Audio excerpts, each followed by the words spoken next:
We have one more speaker left for the session, so I would love to introduce Leneh Buckle from the University of Manchester, who is going to be talking about understanding and supporting autistic inertia. So thank you and welcome, Leneh.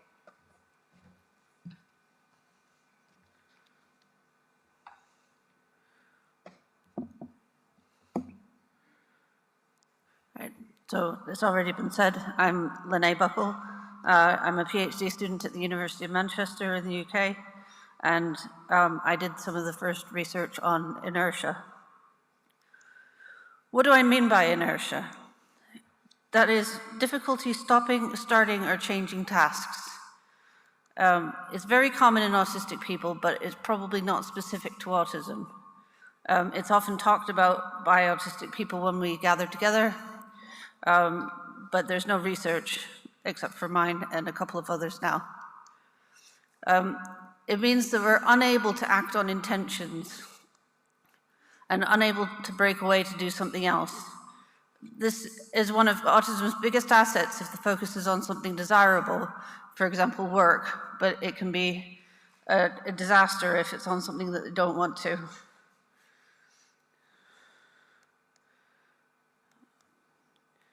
So I did research on this topic because it was very important to me, because I am an autistic person with significant inertia. I also did some talks at Autistic, a conference for autistic people, and they were very well attended, and I was urged to do some research on it. So finally I started my PhD, and I did 6 focus groups, 2 which were entirely in text chat, real-time text chat, not like email, with 32 people in all. I also now have a consultation group of advisors who I meet with monthly to talk about my research, and we've been developing a board game to educate people about it.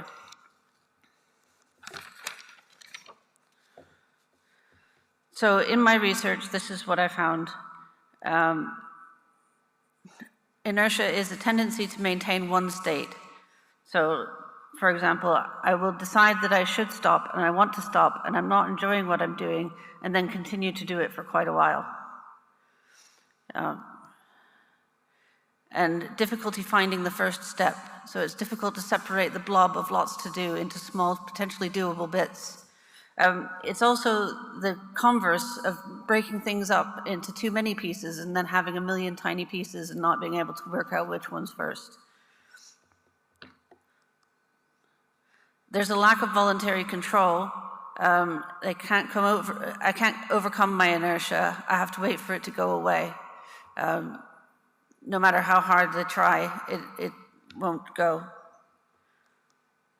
And then there's a characteristic that a few people have, but not everyone, of disconnection between intention and action. So it's like I withdraw into myself and then watching myself from another place, and so the body is stuck.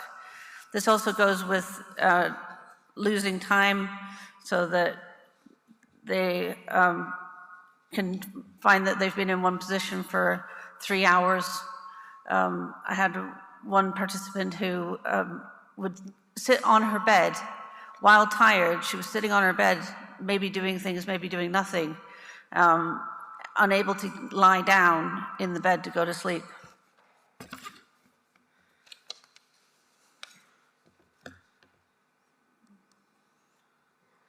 So it has effects on how the person feels. They're constantly exhausted. My inertia's got worse as I've got older, and I think burnout is at least part of that. So burnout can trigger inertia getting worse, or it's starting in some people who didn't previously have much problem with it. But it also causes people to be very tired from having to fight everything all the time. Difficulty meeting needs, so like lying in bed, unable to move and feeling thirsty, even as I'm conscious of being thirsty and I still can't do anything about it.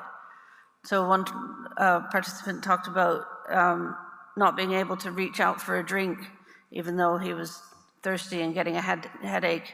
But he says if the drink is on a table just out of reach, then it might as well be on the moon, because he wouldn't be able to get it.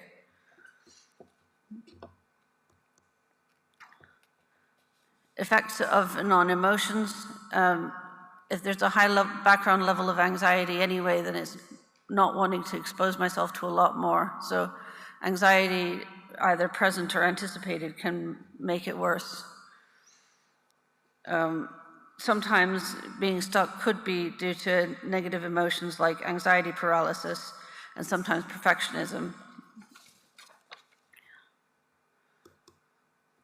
And stress and overload. When there's a lot of noise and other things going on, I seem to have less cognitive space in order to deal with things. So being stressed and overloaded makes it worse, or can cause a person to become stuck.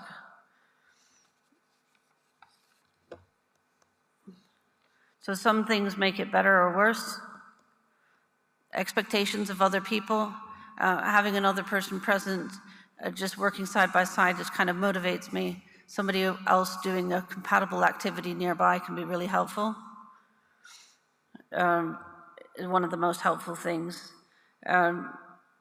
Being needed by another person to be in a certain place at a certain time can be enough to get them going. Activity in the environment, so I end up just sitting and not doing anything until there's an external interruption. Then I'll be like, oh, I should move now. So the one who would get stuck sitting on her bed, unable to get in it, if her partner got up and walked past the door, she'd be like, oh, now I can move and lie down.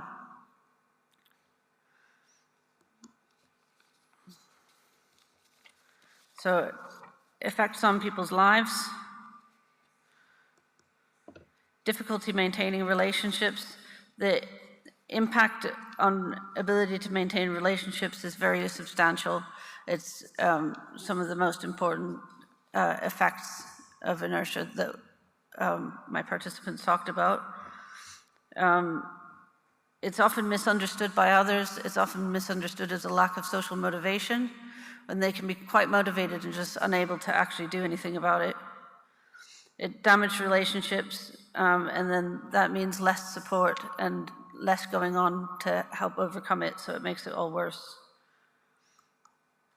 Reduced productivity, so as you can imagine, having difficulty doing stuff makes a person less productive. I cannot work and have friends and maintain the house all at the same time. I just can't do it, and wonder how anybody can.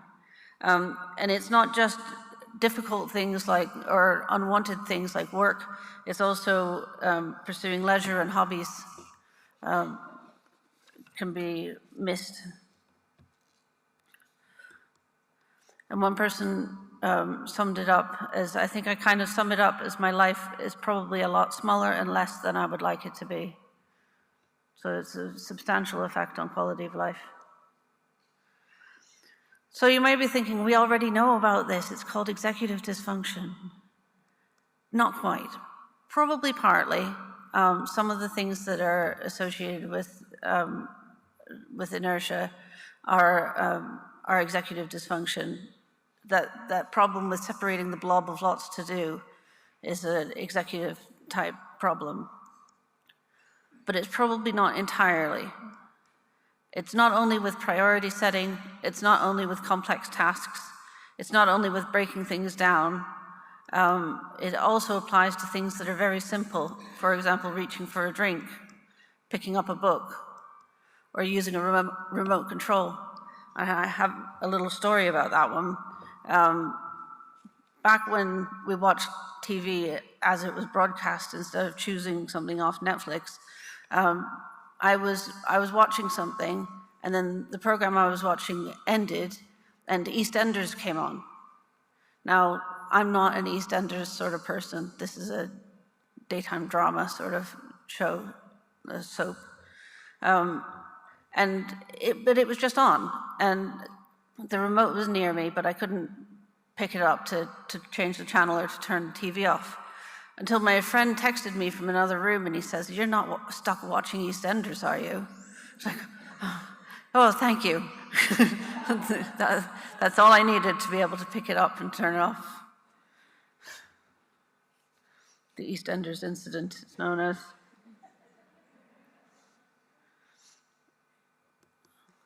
So you may recognize this in yourself or in people that you work with. And the question I'm always asked is, what helps? We didn't study a lot of what helps. We're just trying to describe it at this point, but this is what we know so far. Reduce stress. Stress makes it worse, and reducing stress makes it better. Use continuity, so there's a tendency to stay in one state, to continue on the same track. So make it easier to continue doing the things that you want to do. Use routines, because then the inertia applies to the routine instead of to the individual tasks in it. And not getting stuck, unable to start, but stuck continuing through. Keep things near where they are needed. Get all the information at once. Never refer to that Zoom link I sent last week. Send it again. Use compatible prompts. Compatible prompts are when the prompt is given at a time that the person can actually act, in natural breaks when they're already paying attention to something else. And it's about what the person wants to do, not what someone else wants them to do. That's the difference between prompting and nagging. Nagging is you telling me what you want me to do, and prompting is telling me to do what I want me to do.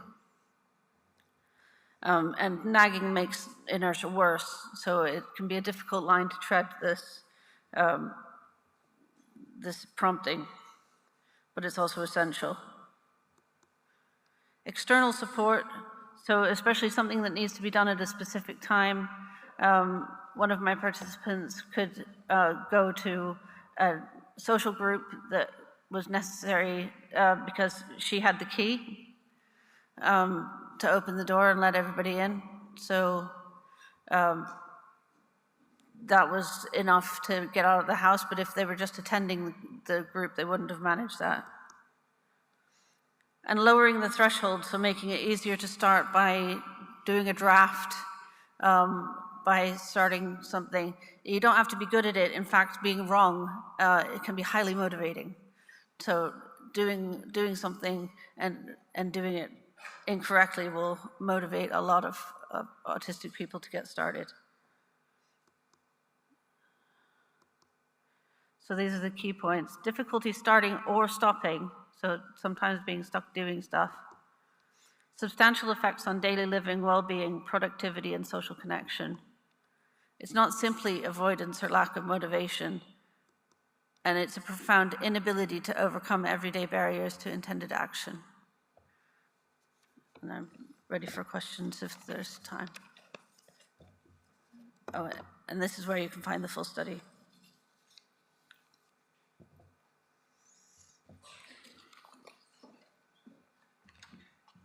That was wonderful. Thank you so much, Leneh, and something I think many of us can relate to. So we have time for a question? Is it on? Yes. Thank you. So interesting. I'm a Swedish psychologist, and I'm very interested in PDA, pathological demand avoidance. Do you have any thoughts about the co-occurrence, or could part of PDA be inertia? I was thinking when I was listening to you. Yeah, I get asked that a lot.